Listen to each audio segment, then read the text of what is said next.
Bien-aimés frères et sœurs, vous connaîtrez la vérité et la vérité vous affranchira. Ça, c'est pas moi qui le dis, c'est la Bible qui le dit. Mais moi, je vous dis mieux. Vous connaîtrez la vérité historique, notamment celle de vos ancêtres kémites, et vous aurez une vision globale de ce que c'est que la vraie souveraineté politique. J'ajoute, vous reviendrez à la spiritualité africaine ancestrale et vous comprendrez les enjeux de l'indépendance économique. Et pour terminer, vous accepterez votre identité culturelle kémite et vous obtiendrez deux choses. La première, c'est la paix. La seconde, c'est le développement, à une condition. L'unité de toute l'Afrique noire, l'unité de tous les Noirs du monde entier. Otep à tous, bienvenue sur la chaîne des panafricanistes par essence, par conviction et par excellence. Celle des citoyens kémites par nécessité et obligation de combat. Nous sommes une chaîne qui n'est guidée que par nos ancêtres et rien que par les ancêtres qui appartiennent à l'égrégore du monde noir. Par conséquent, nous ne croyons en aucun Dieu venu de l'étranger. Toutefois, cette vidéo n'est aucunement destinée à inciter à la haine ou à la violence, car nous menons un combat qui est d'abord et avant tout spirituel, intellectuel et démocratique. Ensuite, il est politique, géopolitique et géostratégique, contre l'impérialisme, le colonialisme, le néocolonialisme et l'endocolonat, qui sont tous qualifiés de crimes contre l'humanité. Nous menons ce combat sur la base du principe fondamental que nous avons hérité de nos ancêtres kémites, qui est celui de la Mahat, c'est-à-dire solidarité, vérité et justice.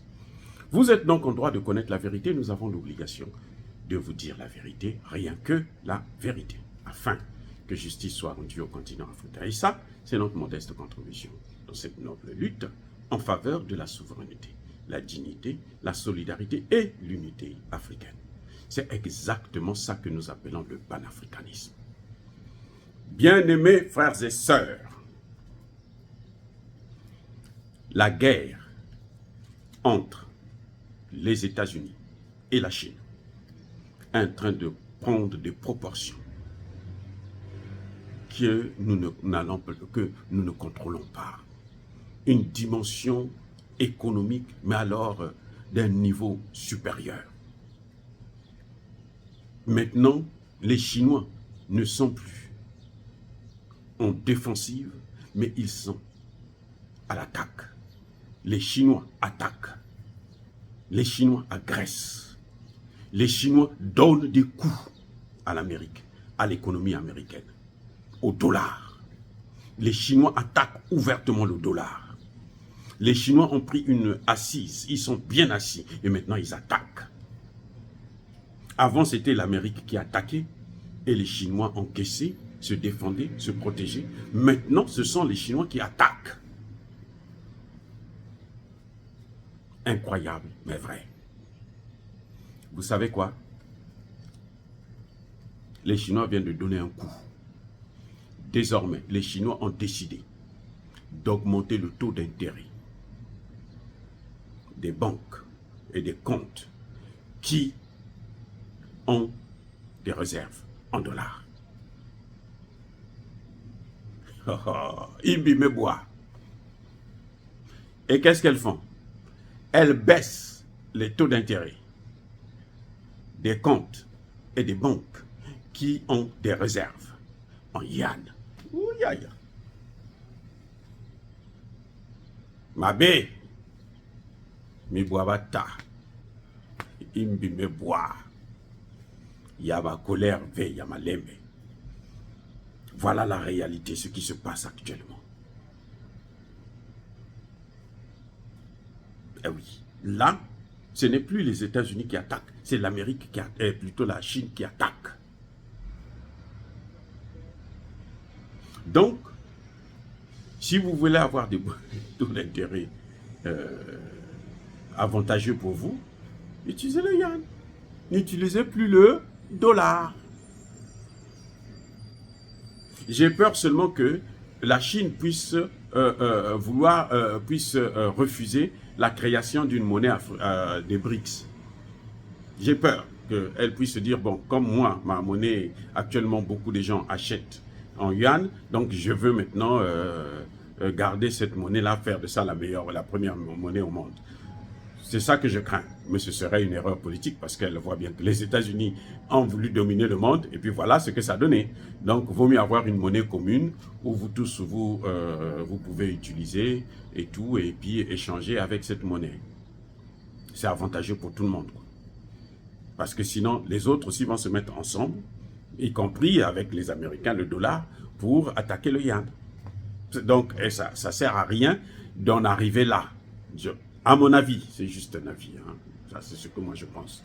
Donc, j'espère qu'ils vont comprendre que la meilleure des choses actuellement, c'est d'aller vers une monnaie commune, parce que nous sommes dans la multipolarité, et ce n'est pas, on ne veut pas changer de maître, quitter les États-Unis pour avoir la Chine à la tête du monde. Non, personne ne voudra ça au monde.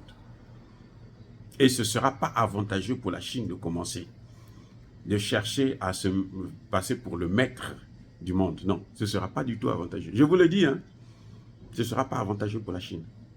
Parce que les autres vont se mettre autour, puisqu'on connaît maintenant le secret. Quand il y a un qui s'élève, il faut se mettre avec les autres autour de cette personne-là et puis descendre la personne et l'écraser maintenant. Donc, la multipolarité nécessite aussi une monnaie commune de plusieurs pays, une monnaie commune que tous les pays vont utiliser. Pas la monnaie d'un pays. On sait que c'est la monnaie d'un pays qui rend ce pays-là puissant. Donc les autres ne peuvent pas accepter ça. Eh oui. Pourquoi ils vont accepter ça? Ils ne peuvent pas accepter ça. Donc, on a compris que si on veut écraser les États-Unis, on doit se mettre ensemble, avoir notre monnaie et être des partenaires. Pas de périphérie. De celui qui mène la guerre contre les États-Unis. Non. Ce n'est pas la Chine, des États-Unis vers la Chine ou de la Chine vers les États-Unis. Non. C'est que tout le monde s'assoit sur la même table et maintenant on parle d'égal à égal comme le vœu des règles de la multipolarité. Maintenant, est-ce que ça veut dire que les États-Unis sont terminés? Mais ce qu'ils veulent, en fait, c'est mettre les États-Unis non seulement par terre, mais l'écraser aussi. Tuer les États-Unis. Tuer le dollar. Tuer la puissance, le centre même névralgique de la puissance américaine. S'il n'y a plus de dollar, même l'armée américaine tombe. Je dis s'il n'y a plus de dollar, même l'armée américaine tombe. Donc les États-Unis doivent trouver quelque chose. À mon avis, ce n'est pas en mettant l'armée devant. Non. C'est ce qu'ils ont toujours fait. C'est l'armée, ils vont faire des guerres, parce que ces guerres apportent l'économie, développent leur économie, en matière première, en industrialisation. Mais maintenant, matière première, industrialisation, ils se disputent ces matières premières avec d'autres puissances. Et les pays africains aussi, petit à petit, sont en train de se battre. Ils ont tout fait pour que les États de l'Afrique ne puissent pas être ensemble. Ils ont tout fait pour... Ce sont eux qui sont en train de morceler l'Afrique, là. Et les Chinois sont en train de prendre, grappiller, morceau par morceau. Incroyable. Incroyable comment les États-Unis, une puissance qui avait est bénie de Dieu, et qui tombe comme ça, là.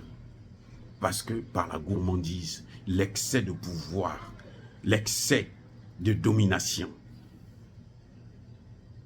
Et oui, c'est ça qui est en train de tuer les États-Unis. C'est pas autre chose. C'est ça. Donc les États-Unis, s'ils veulent revenir au devant de la scène, pour être considérés comme une puissance normale,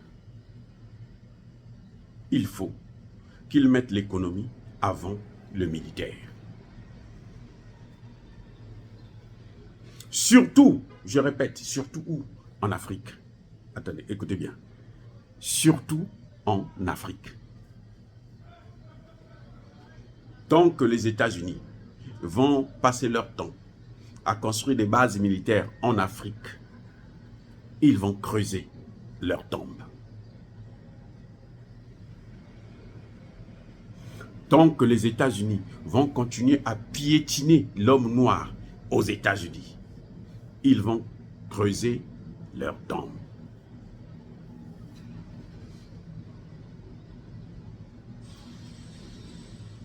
C'est ça, bien aimés frères et sœurs. C'est la réalité. Si l'Amérique veut s'en sortir, elle doit changer sa politique en Afrique. Mettre l'économie devant et le militaire après. Il faut qu'elle développe l'économie des pays africains. Il faut qu'elle transfère la technologie en Afrique. Comme elle l'a fait en Chine. La Chine, là, s'est développée, là, avec l'argent des Américains. Attendez, attendez. La Chine s'est développée avec l'argent des Américains et des Européens. Qu'est-ce qu'ils ont fait? Ils ont délocalisé ici, là, pour amener en Chine. Oui. Soit disant que la main-d'œuvre était moins chère. Très bien. Ils ont fait de la Chine une usine à ciel ouvert. Tout le monde partait fabriquer là-bas et partait prendre pour venir vendre chez eux, pour venir vendre chez l'autre, ainsi de suite. La Chine n'a pas de matières premières comme l'Afrique. Donc, l'Afrique a des matières premières. S'ils veulent venir pour prendre à amener chez eux, là, les Africains, tôt ou tard, vont récupérer. Donc, ça fera que creuser la chute. Et là, ils ne pourront plus se relever. Il n'y aura plus de négociations. Quand on va se débarrasser de là. Vous voyez la France qui est en train de partir là. Elle ne reviendra plus. Attends, non. Écoutez, j'ai dit, hein, la France qui est en train de partir là, elle ne reviendra plus.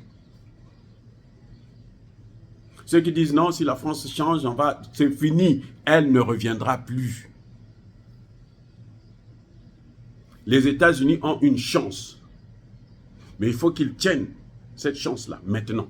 Que le problème, c'est le problème économique.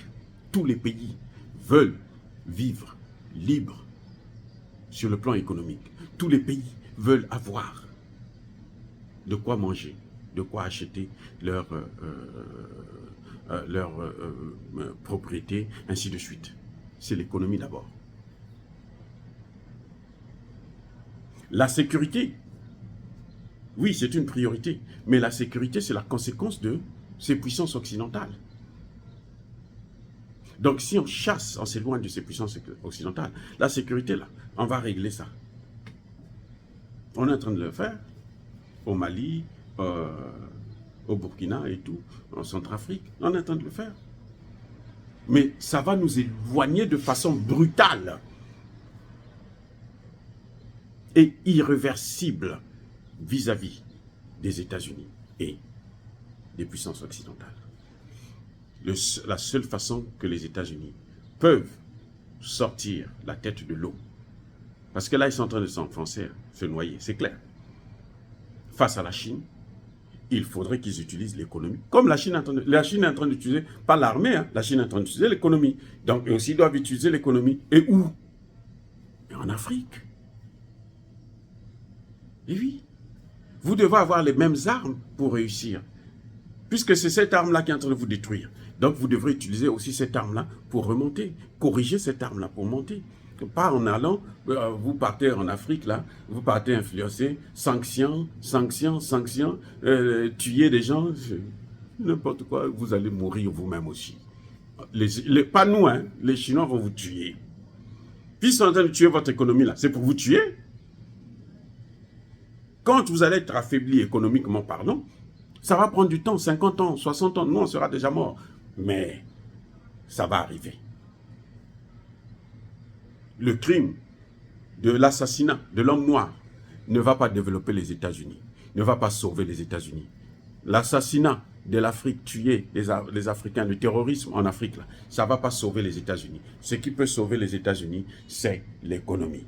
Développer l'économie africaine, ça va sauver les États-Unis. Dire cela, c'est inciter à la haine ou à la violence. Non, il y a pas colère. Encore une fois, bien-aimés frères et sœurs, soyez bénis. abondamment béni par le Dieu de Kémite et par nos ancêtres angélisés. Mais que tous ceux qui persécutent le continent africain, le pillent et le déstabilisent, qu'ils soient noirs, blancs, chinois, arabes, indiens ou qui qu'ils soient maudits, punis, foudroyés, neutralisés, effacés, écrasés par ce Dieu de Kémite et par nos ancêtres angélisés. Vive l'Afrique éternelle. J'ai dit et j'assume.